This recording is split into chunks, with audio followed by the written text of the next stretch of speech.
As promised, our first speech that will start next week, will be due a week from this Sunday, is called In the News. And In the News is the icebreaker speech. For many of you, the introductions was the icebreaker speech, and I'm so impressed. I'm actually in awe of how well you have done. Every single person in this class that I have watched the introductions so far has nailed it. You've been yourself, you've used your oral communication skills, and this is just going to be practice for you. And the more you do it, the more confident you feel, and you really do start to get an ease of operation. You know, we do not do formal public speaking in any of the COM 101s. This is a freshman level class, just getting you to witness your own oral communication competency, and that you already have what you need, which I've said over and over again. And as you watch those PowerPoints, you know, on the introduction to public speaking, on the brief history, on ethics, you say, okay, I'm getting it. A lot of this has come from the behavioral and social science classes that you've had, and of course your English curriculum. So you transfer those skills over. All right, back to the In the News. First speech that's a little more formal than the introduction, but we are still practicing informal communication here, right? This is not standing up behind a podium. It's called In the News, and just as the title implies, it's something that is public information.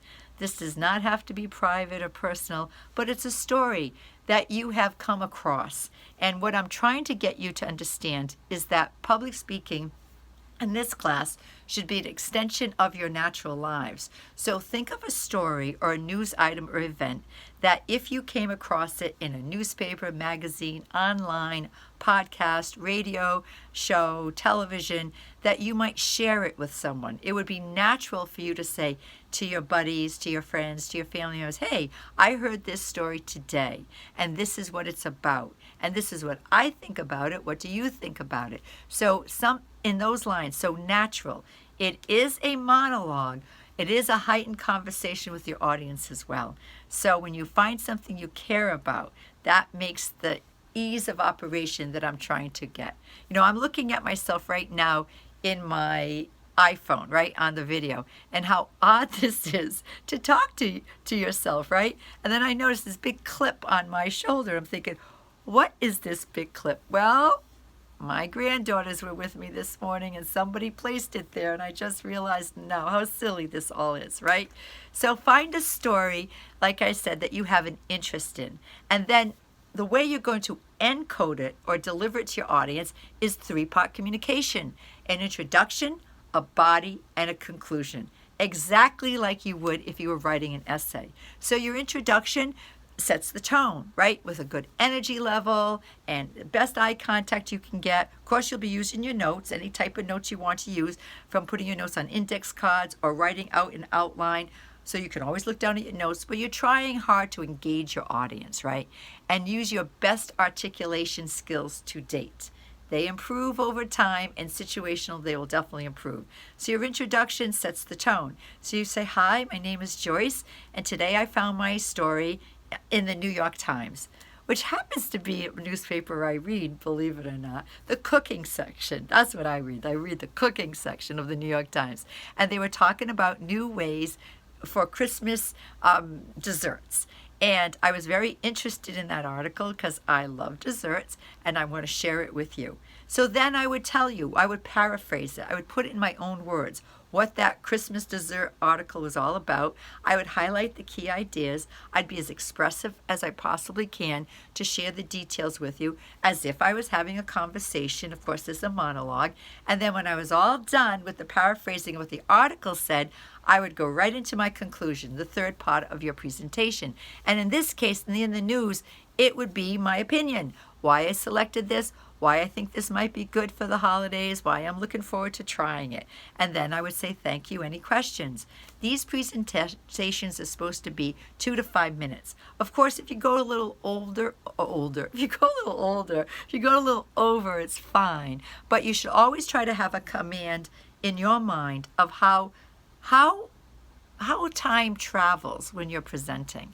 You know, when I taught English for years, I would tell students, write a 5-page essay 2-page paper, 5-page paper, and they could see it, right? They could see it. They could see what how many sentences were in their introduction, and then their body, how many paragraphs, and then the conclusion, either 1 or 2 paragraphs, and you could visually see it.